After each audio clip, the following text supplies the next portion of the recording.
Hi, welcome to Key Questions with Key Staffers. My name is Jim Atterholt. I'm the Vice Mayor for the town of Fort Myers Beach. This is a show where we find subject matter experts, particularly as it relates to post-Ian cleanup and recovery efforts. And we really take a deep dive into the tough issues of the day. Abraham Lincoln once said, "Let the people know the facts and the country will be saved." And this is our small attempt to do that. We will certainly be posting this on all the town's social media platforms. But our friends at Beach Talk Radio have been kind enough to play this before their regular scheduled programming on Friday and Saturday. And we hope our friends at the Observer and the News Press and the local TV stations will link to this, particularly when they're working on a story that's germane to our subject matter. And also, as importantly, we're hoping that the folks, you folks that were listening, could also share this on your Facebook page, particularly if it's a subject matter that you think would be helpful to your friends and neighbors. I think the subject matter today will be of interest to everyone because it impacts everyone here on the island. We have a special guest today. His name is Chauncey Goss, and Chauncey is the board chairman for the South Florida Water Management District. Is there an acronym for that?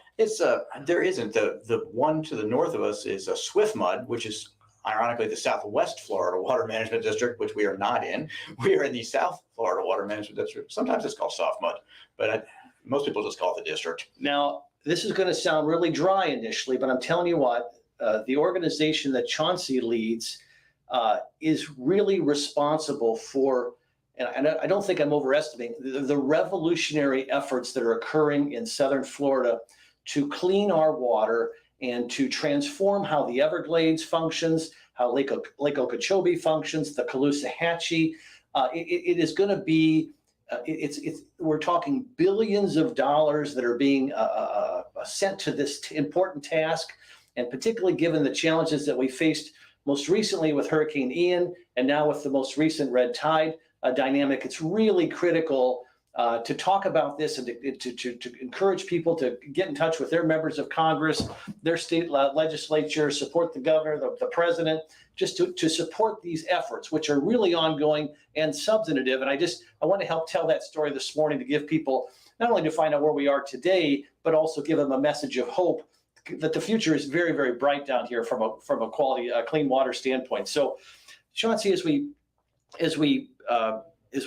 see the impact of Hurricane Ian and talk a little bit about how Ian, we'll get into the red tide here in just a second, but how Ian itself affected water quality. Chauncey's from Sanibel, lives in Sanibel, has a home in Sanibel. We'll talk a little bit about how he was impacted by the storm. But before we get to that, talk a little bit about how Hurricane Ian itself and the debris remnants impacted water quality in our area.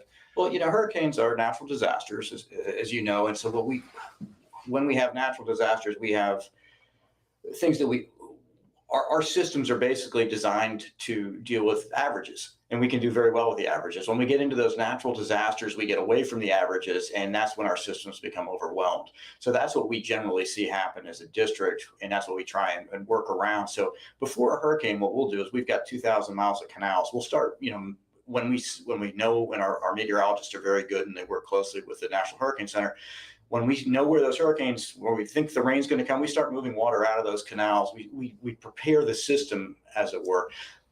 Lake Okeechobee is a little bit hard to prepare because it's so big and it takes so long to move water in and out of it. So what we try and do during the wet season is to keep the lake low enough so that we don't have to pump water out. So we don't have the awful discharges that we had in 2016 and 2018.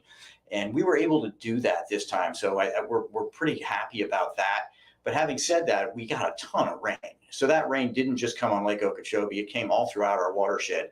And when it does, it overwhelms the systems and all the systems. When you have an island here covered by 6-7 feet of water, there's no water management system that's functioning then. Everything's underwater. So from a water quality standpoint, it's awful. If you think about just in your house, what do you have in your garage? And all of a sudden it's all underwater. Your car is underwater. All the fertilizer you have in your garage is underwater. The sewer system's underwater. All of that stuff gets mixed in. So from a water quality standpoint, not real good. You also have a ton of debris from vegetation. So that adds a lot of nutrients into the water. So you just take that big toxic soup and put it together. And that's what we end up with after the hurricanes, where you have either Irma or more recently Ian, and it causes really havoc to the natural system. So when you have a red tide out there, which is naturally occurring and is sort of always like lurking out in the Gulf, which it is, then you feed it all of this stuff. And that's sort of what we're looking at now. And again, I'm not a scientist, so this is a sort of a lay perspective, but I think I'm trying to make it easy enough so that I can understand it and everyone else can understand it. And so when you take a red tide that's already there anyway, and then you add all these nutrients to it, you just exacerbate the system. And Chauncey, and I know I'm not looking for percentages, but just ballpark. As we look at the most recent red tide, and we've, like last, I think a week ago, we picked up 13 tons of dead fish on the beach. Yeah. Not to the scale of 2018, but certainly very troubling, particularly as we're all trying to recover from this hurricane. It's been rough. And so I guess my question is you look at Hurricane Ian and you look at the red tide that we've recently experienced, although it seems to be getting better, at least today. I'll ask you about that too in terms of your sense and what you're hearing. But is the red tide and the fish kill, what percentage of it is it of Hurricane Ian? What percentage is it the watershed? What percentage is it Lake Okeechobee? And what percentage is natural occurring? In other words, obviously Ian overwhelmed the whole watershed, and like you said, put all kinds of bad things into the water in terms of debris, various types of debris. But did the hurricane itself impact red tide? In other words, did it churn it up? Did it push it towards us? How does it all come together in the big picture? You probably have to talk to the oceanographer more than me on that. But generally, it will. Yes, it mixes up the lake. So the lake absolutely has a lot of nutrients in it, Lake Okeechobee, and that gets mixed up quite a bit in the hurricanes. We saw that in Irma, and we're going to see it again in Ian. We're worried about that right now with some of the blue-green algae because all those nutrients do get mixed up, and so after the hurricanes, we tend to see bigger blue-green algae outbreaks. You're talking about red tide specifically. I don't know from the Gulf how much stirring up matters on red tide. And you asked about percentages, how much of it's out there anyway, how much of it's from our watershed, and how much of it's coming from the lake. We know how much is coming from the lake because we know how much we're releasing. And right now we've been releasing, I think it's 2,000 CFS, cubic feet per second, which is, it's basically in the beneficial zone. During this time of year, we like to have fresh water coming out of the lake because we'd like to have fresh water in the upper estuary because it helps some of the grasses up there. And by helping those grasses, we help the ecosystem up there work a little bit better. So I don't think any of the discharges we're having right now, I can't say they're not impacting water quality at all, but I'd like to think they're not impacting it very much. And we're certainly, the discharges we're doing right now are meant to be beneficial more than anything else. Yeah, they're meant to get a little bit of water off the lake, but we're not pulling tons of water off the lake. Tons is the wrong term, but we're not pulling as much water off the lake as we would be if we were in a panic situation. We're trying to get the lake to the point where come June 1st, come hurricane season again, we're not in a bad situation where the lake is really high. So it's likely that a lot of the exacerbation of the existing red tide right now occurred as a result of the debris that just was washed into the bay and the ocean. And like you said, all the vehicles, the motor oil, gasoline. Well, I think the nutrients is probably more. So you've got a lot of agriculture that takes place in this watershed. If you sort of look between here and the lake, there's plenty that happens that's not part, coming out of the lake, coming straight down the Caloosahatchee. There's agriculture there. And then there's everything else that's happening. So it's that runoff. It's just urban runoff. Yeah. There's agricultural runoff, there's urban runoff, and that just all gets mixed in because normally you have stormwater systems that take that stuff and they put it in holding ponds or whatever, and that just all gets overwhelmed. Yeah. Do you have you? I know you're surrounded by a lot of experts in your organization. Have you heard about where we are in red tide? Is it forecast to get better, same, or I know it's difficult to predict, but it's really hard to predict. FWC actually handles red tide for the state, and actually I'll be meeting with them tomorrow. And they put out really good charts that show where it is. They take samples and they show you on those charts what the samples are showing, where it's popping up. Right now, this one's from Tampa all the way down to the Keys. that's a huge area. This And red tide, do this- they call it a bloom or what are they? Yeah, it's a bloom. Uh-huh. And it's, someplace, one thing I found, I grew up on Sanibel. We moved here in 1970, so I was 4 years old, and I've spent my whole life on Sanibel for the most part. And one thing I noticed about red tide is you can have it, on one end of the island and not the other end of the island. You can have it on one side of the island and not the other side of the island. It's really patchy. And you'll see the same things here, I'm sure, on the beach, where it's, someone can be screaming about red tide and say it's really bad, and a mile away it's not. So that's the same thing. You take that all the way from Tampa down to the Keys, and some places are really bad and some places aren't. My brother lives up in St. Pete, Clearwater area. He said he can't go outside. He says, it's just really tough right now. So it depends. There's been a lot of, the last couple of years, there's been a lot of dollars appropriated for research for the impact of red tide on human health. Have we learned anything new over the last few years? Gosh, I hope so. I it's not just human health. It's not just research over the last couple of years. I was thinking back when I was driving over here. I remember talking. My dad was a member of Congress. He was elected in 1988, and I remember one of the first things talking to him about. He was on the Merchant Marine and Fisheries Committee back then when they had a Merchant Marine and Fisheries Committee. It's long since disbanded, and I remember talking to him about red tide, and he was talking about the money that Congress was spending. This was back in the mid 80s. So, 40 years ago, I'm thinking we've been studying this thing a long time. We spent a lot of money. I hope we're learning something. I don't know. I haven't seen the fruits of our labor there, but I'm hoping it's there, and I'm hoping it's close. I know that the University of Florida did a pretty neat study in the last couple of years, and they're spending some money on it now, where they're starting to use supercomputers. They're starting to use probably even artificial intelligence to try and help them with their modeling to figure out if they can sort of figure out what's feeding the red tide and then track it back to where it actually came from. So you can then go in when you know that, then you sort of have a rifle shot approach to being able to fix the problem rather than a shotgun approach. So you can say, okay, the problem is coming from here, and if you can get really good, you can say it's coming from that community and it's that field, or just absolutely narrow it down. But in terms of human health, should people just trust their senses? In other words, if you're out there and you're coughing, and in other words, or should they avoid it, or how should people worry about it? Yeah, I'd leave that to you and your doctor. But I think if you've got respiratory issues, you need to be aware of it. And I've known people over the years. We used to live in Boca Grande, and Boca Grande gets really bad red tides. I remember in the 90s, I knew people there who would just leave, for a month because it would settle in, and it was really, if you had asthma, it was very difficult to breathe, and you probably shouldn't be around it. We're doing a lot more research now, and I know Lee Health had been doing some research, I think also with Martin Health. Martin Health was looking probably more at the blue-green algae back in 16, 17 after those outbreaks. But Lee Health was also looking at it, and I think they started to code in the ERs respiratory issues, whether you've been exposed to red tide or blue-green algae or water, so that they can start to maybe track back, and which is really helpful from the emergency room standpoint and the epidemiological standpoint. This may be a dumb question, but how does red tide kill the fish, and how does it? I think it just starves them of oxygen. Starves them. So I think, and again, I'm not a marine biologist. I'm guessing on that one, but I think so.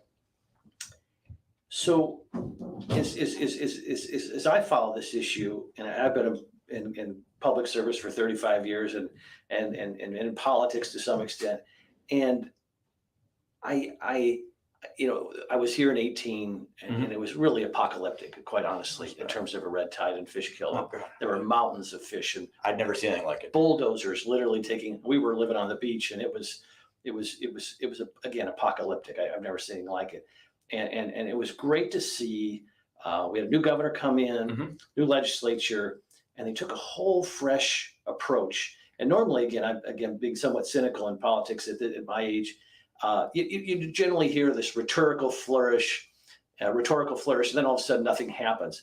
But something did happen. Significant dollars were appropriated to take some massive steps to try to get to the core challenges of red tide. And I was so encouraged by that because one of the things that Fort Myers Beach is working on, we're working on a $32 million beach renourishment plan. We're going to have an emergency dune, a berm that'll be put in initially, then a renourishment, and the beaches are going to be spectacular in a year from now, maybe even a little over a year. And then, you couple that with some of the wonderful things that are happening that you're doing, and I don't think people realize the hope that's coming. And I wanted you to talk a little bit about that. Let's before we get into the details of the money, let's and I know we've got some viewers who are extremely sophisticated on this, but others who are sort of wondering what we're talking about. And I wish I had a picture of the map, a map of Florida on the back here, but you've got this giant lake, Lake Okeechobee, in the sort of the center of the state, and it's when it reaches capacity, it's sending water to the Caloosahatchee, which feeds into Sanibel and Fort Myers Beach there in the bay.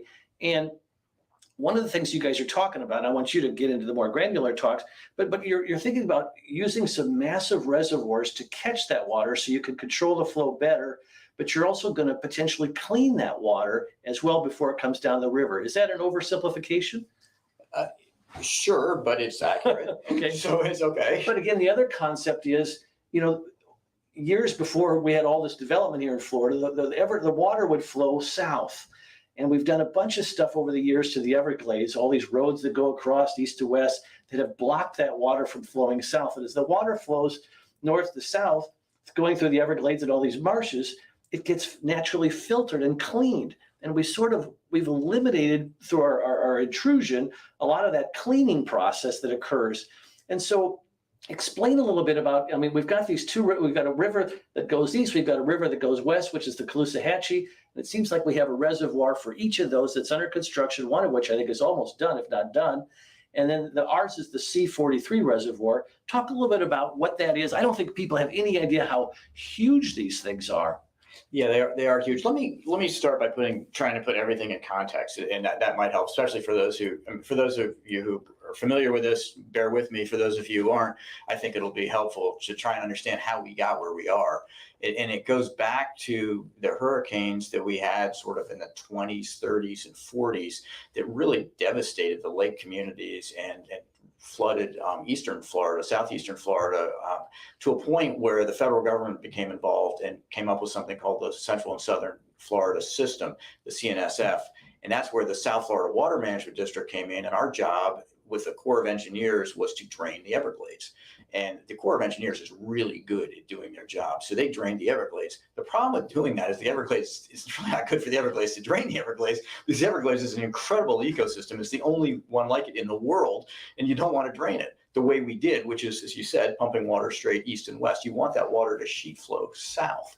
So that's what we're doing now, is we're replumbing the Everglades and redoing some of the things that we did. And we're doing it in a way that we can still have Miami, that we can still have Fort Lauderdale, we can still have Palm Beach, and they can still, flood control is still our number one mission as the Water Management District. Water supply is also part of our mission, and Everglades restoration is part of our mission. So we have to take all those things, and they conflict at times, and try and put them together to make sure that we're doing the right thing.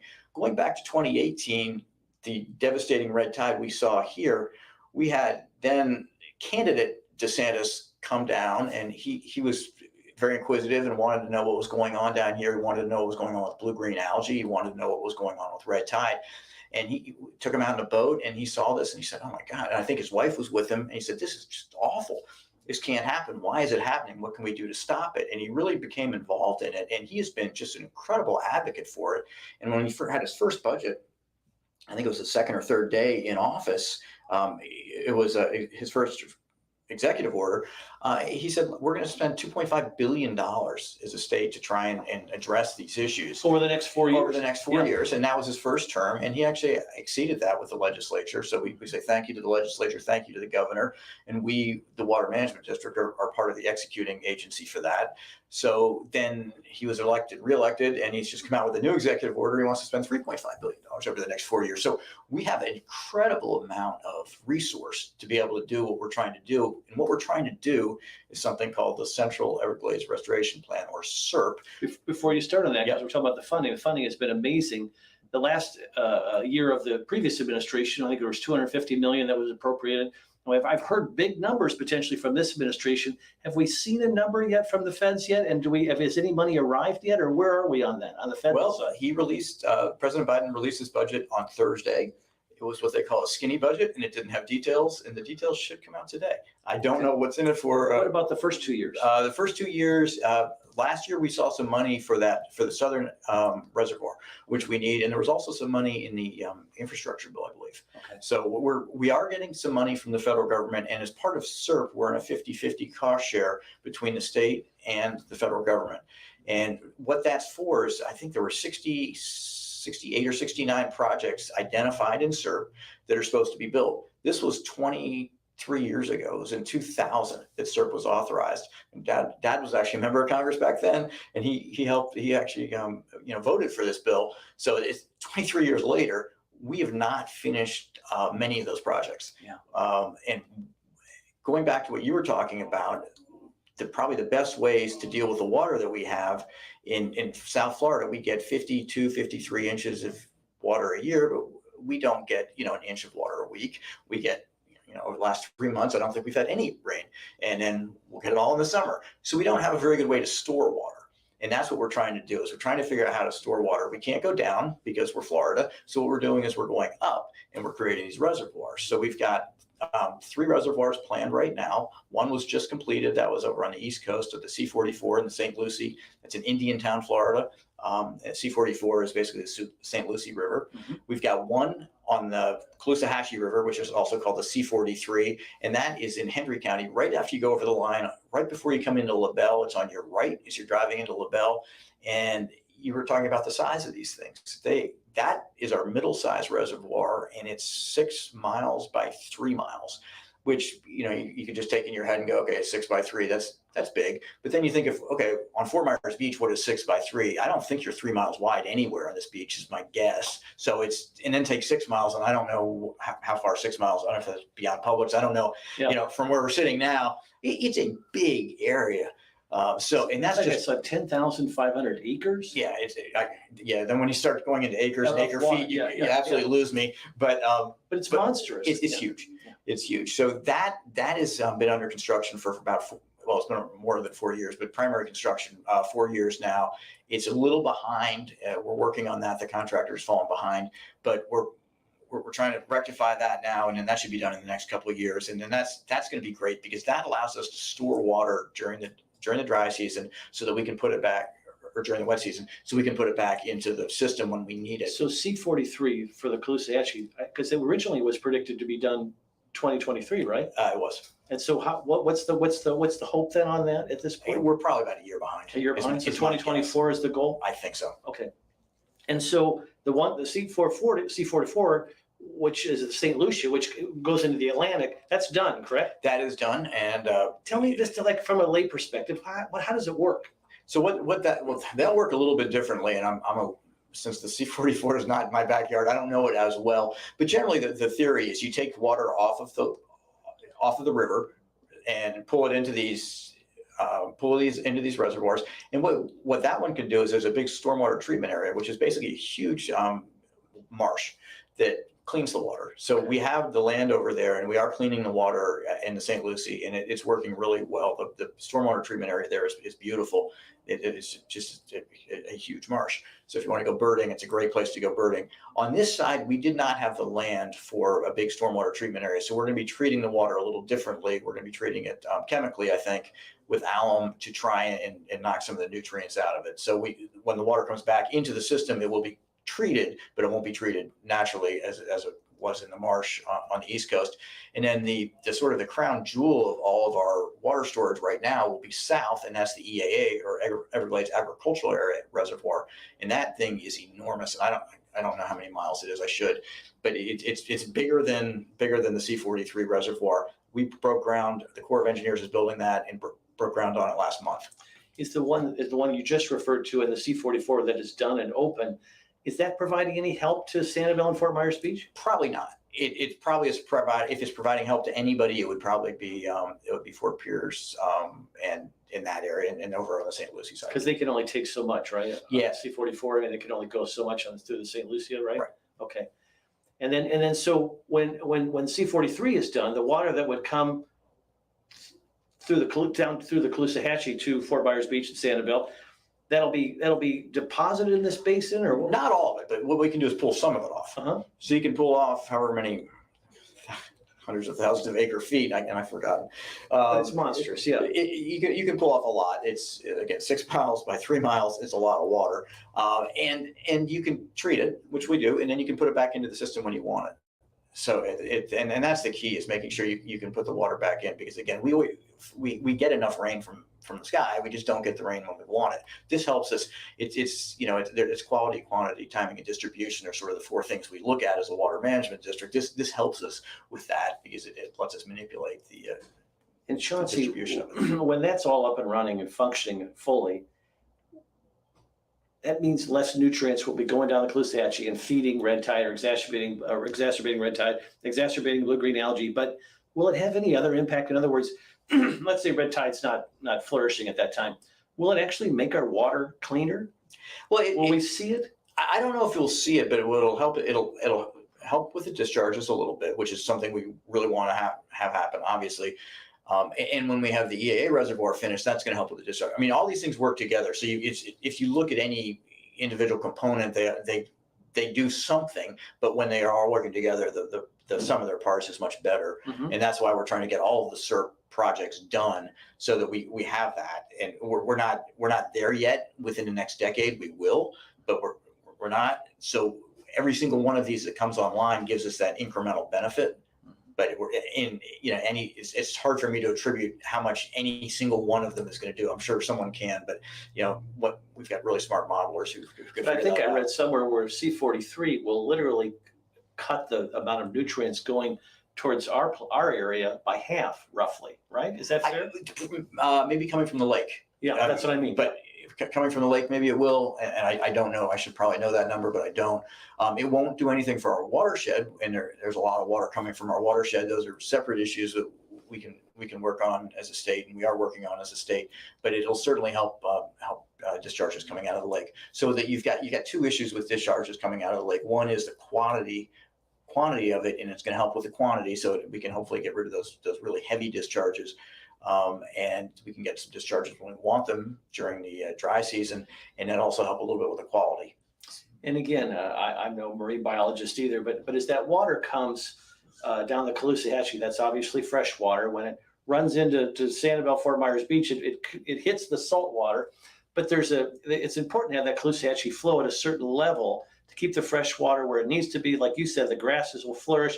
So in other words, if the C43 comes, it not only cleans it, but also helps regulate the flow. That could create a healthier environment as well for our area, correct? Yeah, it absolutely does. And as water managers, we're very cognizant of, we have salinity gradients that we look at up and down the Caloosahatchee, and we're always when we're looking at our releases, we're trying to make sure those gradients stay where they're supposed to, so that they're most healthy for. I think we use oysters as one of our sentinel species, so we can sort of tell, okay, if the oysters are doing well, that's good for some of the other species, and the grasses are the other one.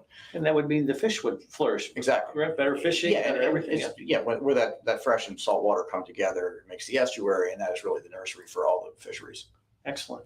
So your agency, the South Florida Water Management District, how does it jurisdictionally interact with the Florida Department of Environmental Protection? And you always hear about the Army Corps of Engineers, who regulates the flow from Lake Okeechobee. Those are some pretty big organizations you're working with. From a jurisdictions and a cooperation standpoint, how does it all work just from a lay perspective? Because I know it's incredibly complicated. It is complicated, and it's a very collaborative effort. We work really closely with the Corps of Engineers. The Corps is part of the Army and is federal. So it's the way it does things is a little differently than the way the state does, and a little differently than the way that the district would do things, because we're a district, so we can be a little more autonomous, and we can be a little bit more free flowing if we have to be. We've got 1,400 employees, where the Corps, I don't know how big the Corps is, but it's got a lot more than that.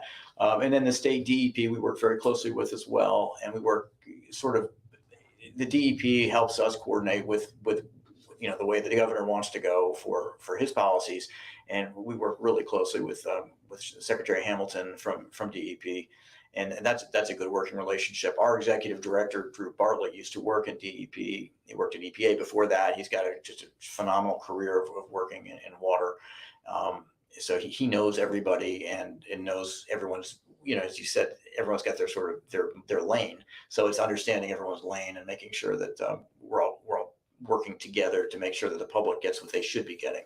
And I was surprised here this spring we were walking in, you're a volunteer. I am a volunteer. And your board is all volunteer. We are. And you basically set policy for your executive director and Yep. your team to implement. Is that fair? That's correct. Yeah. Yep. And so as you're working with these entities, the billions of dollars that are being appropriated, and hopefully more will be coming, those are probably split up within your various agencies depending on what the task is. Is that right? Yeah, we do a lot of the execution. What'll happen is the legislature will pass a bill, and then generally that money will go to the Department of Environmental Protection, and then the Department of Environmental Protection will give us that money to actually implement whatever that is or to execute on the money. And from the federal standpoint, the Corps gets that money, and then they will, if it's part of this 50-50 cost share, if it's something we're doing, they will then reimburse us for it. And the Everglades, is this part of the Everglades restoration piece, the reservoirs, or is that a separate piece? The Everglades restoration, the reservoirs are absolutely part of that. So when we talk about Everglades restoration, and again, I know enough to be dangerous, but one of the things that fascinates me is we try to get the water to be able to flow all the way naturally south, so it can be cleaned naturally. These roads, we're literally going back and elevating roads that at one point were blocking the flow of the water. Is that a big part of a part of the Everglades restoration project? Yeah, it has been. So when we talk about the estuaries, we talk a lot about the Caloosahatchee estuary. We talk a lot about the St. Lucie estuary. The other estuary is Florida Bay. And making sure that we can move water south. And that's the whole point of this, is that we're trying not to move water east and west. We're trying to move it south again so that it gets down to Florida Bay. And the only way you can do that is to raise US 41, which is what we have done our Tamiami Trail. So that has been raised. A couple of miles have been raised. A couple more miles will be raised. And that's allowed us to put water down south of 41 into Everglades National Park. It then is able to flow from the park down into Florida Bay, which helps their estuary, because they've had a tough time when they're starved from water. They get hypersalinity down there. They have, and their grasses all die off, and it gets really ugly. I've read, obviously this has a huge impact on our environment, which is the big positive. But I've also read that there's a 4-to-1 return on investment for each dollar that's spent in this restoration project for the economy of Florida. Explain how that works. Yeah, I don't know what the multiplier is, and it's always interesting to me to talk to the economists about how they come up with these multipliers. But because you are economist by training, aren't you? No, not quite. A finance person, close, right? Yeah, public policy, but close enough. I've hung out with enough economists to know they have two hands. But I think that the multiplier effect is really important. And when you look at water quality, I think you have to sort of look at why you're in Florida, why all of us are in Florida. You came here for the quality of life, is my guess. You could be anywhere in the world, and you're here, and you're probably here because you like it here, and you're probably here because you like the quality of life, and that quality of life then ties to water quality. So you look at our tourism industry, and you look at, okay, what's the trickle down on that? What's the trickle down? Or inversely, what happens if the tourists don't come? So if you look at 2018, where you've got a tourist sitting in London going, gee, I want to go to Disney World, but then they're looking at pictures of dead fish on the beach in Fort Myers Beach and Sanibel going, oh, maybe I don't want to go to Disney World because that's in Florida. They have no clue that Disney World's nowhere near the beach. They're just saying Florida has got disgusting, dead fish on the beach. So there's a huge impact there where water quality, matters. So if we have a good quality of water, we have a good quality of environment, people want to come here. It brings the tourists, which as a homeowner here matters a lot to me, because it means I don't have to pay tax. We don't have tax in Florida. The reason we don't have tax is because we have tourists. And that people don't always understand that. But exactly. If you get rid of the tourists, you're probably going to have tax here. So we want to keep people coming, and we don't want them here, all the time, but you want them here enough that they keep our economy going. It's just a huge engine. Then you look at sort of the trickle down on that. You look at the marine industry, whether it's boat building, you look at the fishing industry, you look at the guides, you look at the people who make tackle, look at people who sell tackle, you look at the people who sell bait, who sell gas. I mean, it goes on and on and on. And that's what you have to pay attention to. So when you understand, when someone says, oh, well, this isn't really a big deal, you have to, well, actually it is, because it's impacting all of these people. And then you look at what we're doing with the hurricane. Now you look at the the real estate industry, you look at the restaurant industry, the hospitality industry, all of those things were impacted in 2018. And that was all stuff that, maybe could have been avoided if we had managed our systems a little better. And that's what we're trying to do now, is manage the systems better to have as little impact as possible on that economy and those sub-economies. And that's really encouraging, Chauncey. I remember back in 2018, I was just thinking about running for town council. And one of the things I was thinking about is how could we garner support for this effort, restoration project for the Everglades and these reservoirs. And I was thinking, we have all these snowbirds coming down, and how could we get them engaged in this fight? Because when they go home, they could write their congressman, their House member, or their senator in Indiana. So we started this little project. We called it the Snowbird Advocacy Army, and the town, in cooperation with the town, we did a mail piece to all of our folks, encouraging people who are visiting as snowbirds, when they get back to Indiana, write your congressman, write your senator, and encourage them to support Everglades restoration, because you can't just have the Florida delegation is fighting in competition for a limited number of resources, as you know. And so you've got to help broaden that base of support. We did ads in all the newspapers, and we encouraged people that were down here visiting to write their congressman and then their senator. And we encouraged all the Floridians who were here to write their state legislator, encourage the governor. And there was already great momentum post 18 for this. But I think, I guess I lead into that by saying, today, what can folks do to help? I mean, obviously they continue to write and communicate with their elected officials, but are there other things that people can do to be supportive? Well, what you just pointed out was incredibly encouraging, and people did write their legislators, and it was helpful. And you see that because when someone says Everglades now, people know what they're talking about. As you know, there's a tremendous competition for money and for dollars in Washington, D.C. There is in Tallahassee too. Mm-hmm. But what I found encouraging, particularly since 2016, 2017, and in 18 was awful. Our state legislators, when they start talking, particularly the ones from this area, water quality is probably the first or second thing they'll talk about, and that's really encouraging. And that means that our constituency here it's bubbled up. Our businesses here, same thing. They've done a really good job. Our chambers of commerce have done a really nice job. So it's not just the constituents; it's also the businesses where our elected officials have heard from them, so they understand the importance of water quality to our economy and to the local businesses here. So I think that just keeping that message alive, particularly after the hurricane, particularly for the beach and Sanibel, it's we're in rebuilding mode. The last thing you need is a red tide in the middle of it, and it's another gut punch. So we're obviously the red tide, we can't control it, but we're trying to make sure we don't do anything to make it worse. And one of the cool things, our council's nonpartisan.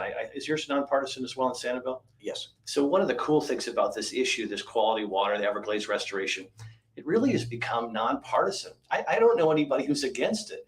And so the question is, like you say, mobilizing that support in a way that we can continue those funds, and we can also build that national base of support from people who love to visit Florida, encouraging them to be in touch with their member of Congress, their U.S. senator, 2 U.S. senators. So that's the piece of the puzzle that's been so interesting about this discussion. You've got groups like Captains for Clean Water. There's never a partisan piece of this puzzle. It's all about how do we get it done, and that to me has been great, because you've got the chamber folks who are concerned about the economy, but also care about the environment. You got the environmental folks who are concerned about the environment, but also care about the economy. And everybody's kind of come together on this one. And it's one of those few issues that brings everybody together, which I think is very encouraging. Yeah, it has been, and you're exactly right. And when you look at, I look at the Sanibel Captiva Conservation Foundation, I look at the Sanibel Captiva Chamber of Commerce. They did not used to get along. 15 years ago, they weren't getting along particularly well on some issues. This is something that absolutely binds them together, and they speak with a single voice and a strong voice. And it's not just on Sanibel, but it's everywhere. I was up in D.C. I think last month at what they have as an Everglades caucus, which is the different members from Florida.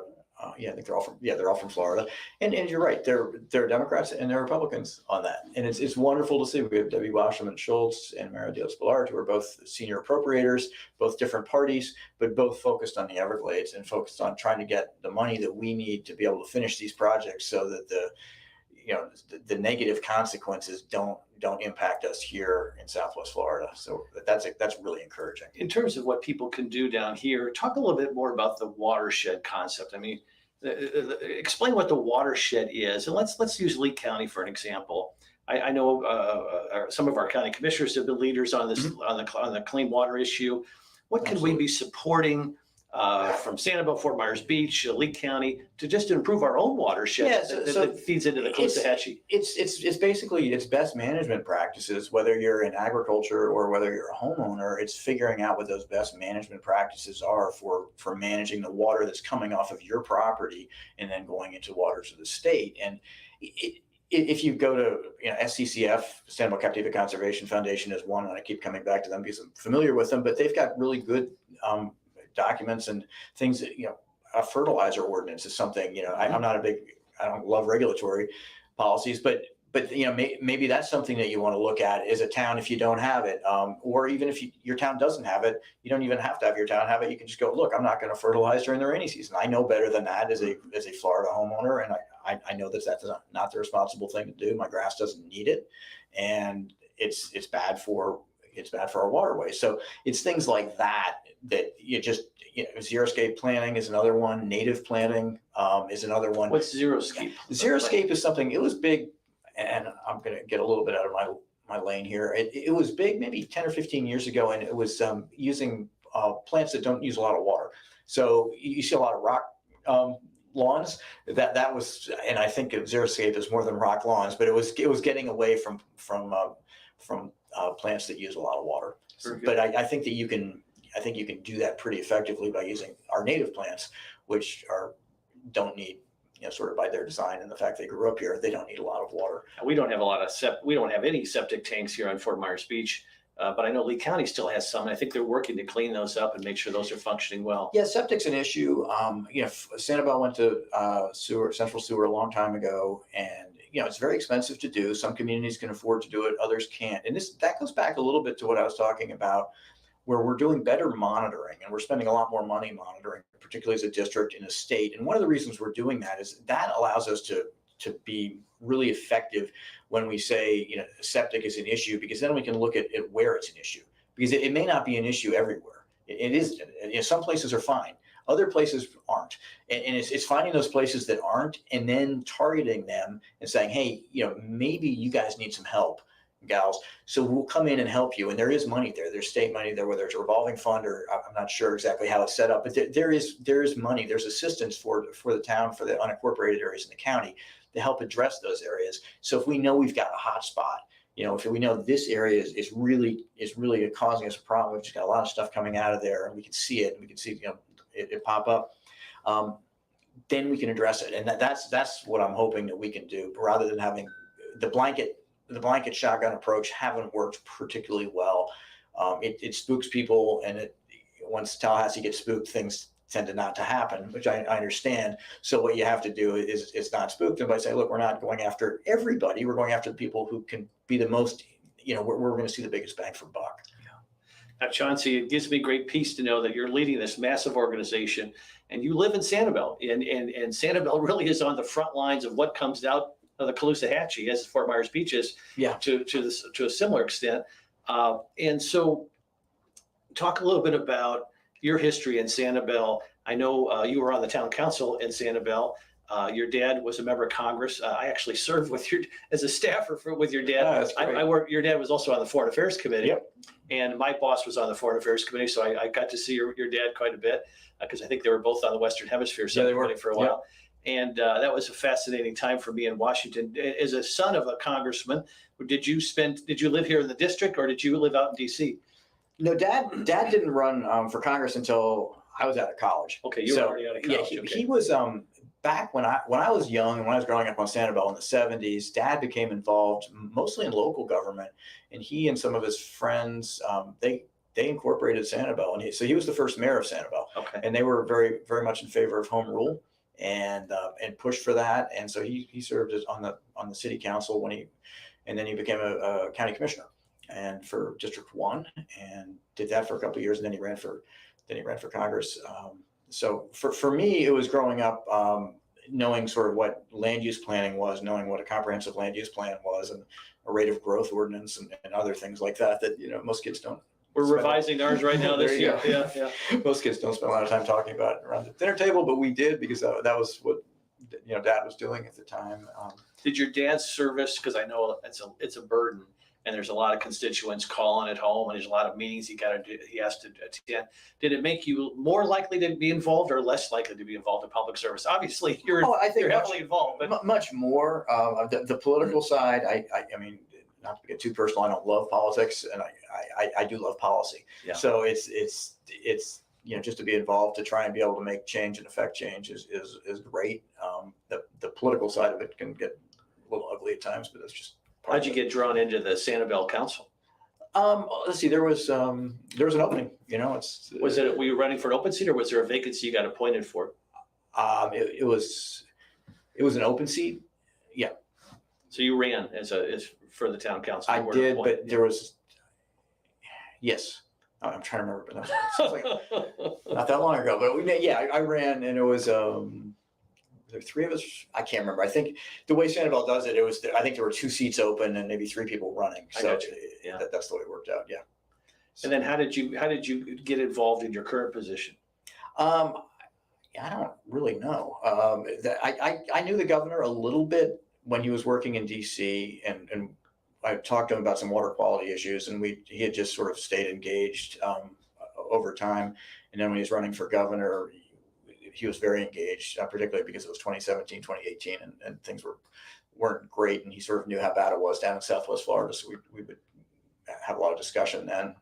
So I think that when they looked at the water management district and what was going on with it and how the changes he wanted to make, he wanted, people he had probably felt more comfortable with. And you worked out in DC, correct? Did you work for Congress, or were you in the private sector? I worked for the Office of Management and Budget, and I worked on the Hill. You were at OMB. Was Governor Governor Daniels there at OMB? Mitch Daniels was my boss. Was he really? Yeah. He was my boss for 8 years. He's a wonderful guy. Yes. I was his insurance commissioner and his chair of the utility commission. I love Mitch. You worked for Mitch Daniels for at OMB. Boy, they used to call. I think President Bush called him the Blade. That was his nickname for him, because he was always looking to pinch pennies. Yeah. Congress didn't like him much. No, they didn't. He didn't have a lot of patience for Congress either, but he was a great leader. Yeah, no, he was good. He was good. And then I worked on the House Budget Committee on their staff. Oh, very good, very good. And so, talk a little bit about Hurricane Ian. Obviously, were you on Sanibel when the hurricane hit? I wasn't. My oldest son was getting married in North Carolina, so we evacuated on Tuesday afternoon up to North Carolina, and so I watched from there. It was an interesting wedding. It was a wonderful wedding, but it was a very bittersweet watching sort of what was happening to our community and our house. I have a ground level house on the east end of Sanibel, and it was destroyed, and everything we owned was destroyed. So I'm so sorry. And then what was it like coming back to the island, and then were you able to get back on the island? I know it was really hard to get back on the island, and it was surreal. We actually were just up on the other side of the bridge there by Pinchers. We launched and went over, and just were in awe of looking at the devastation that happened over here on the beach. And then going back to Sanibel, I mean, it's unrecognizable, and our house was sort of unrecognizable. So yeah, it wasn't fun, but it's just, you look back on it, and it's every day is, and I'm sure it's the same for everyone on the beach. Every day is a new day, and you take the new day. Well, I just wanted to, first of all, thank you for being here, Chauncey. Chauncey's a volunteer, has a massive job, but also massive opportunity to impact change for the better. It is. And I'm so hopeful for the future, and I'm so thankful for your service, and I'm thankful you took the time to come over here today. I know you got a lot on your plate as you're trying to get your life back together, and you still have a full-time job and a family. And I just want to thank you for your service. Well, thanks for your interest in this, and thanks for advocating for it, because it's so important. And the more people who know about it, the more people talk about it, it really makes a difference. It's just amazing when we go to Tallahassee. People know the issues now. I mean, I think they always did, but particularly now that they know the issues. This is clearly something that Governor DeSantis has been, he's been a strong advocate for, a strong proponent for, and that's been, it's been incredibly helpful. So we're making good progress, and we just want to keep that progress up. And as I said, within the next decade, I hope this is all done and it's going to be behind us. And then it'll be really neat to see the fruits of our labor there. Excellent. Well, thank you so much. Thanks for watching today. And again, if you find the content of this helpful and you'd be willing to share it with your friends and neighbors or post it on your Facebook page, we sure would appreciate it. And we're thankful for you being with us today and appreciate your time. God bless. Take care.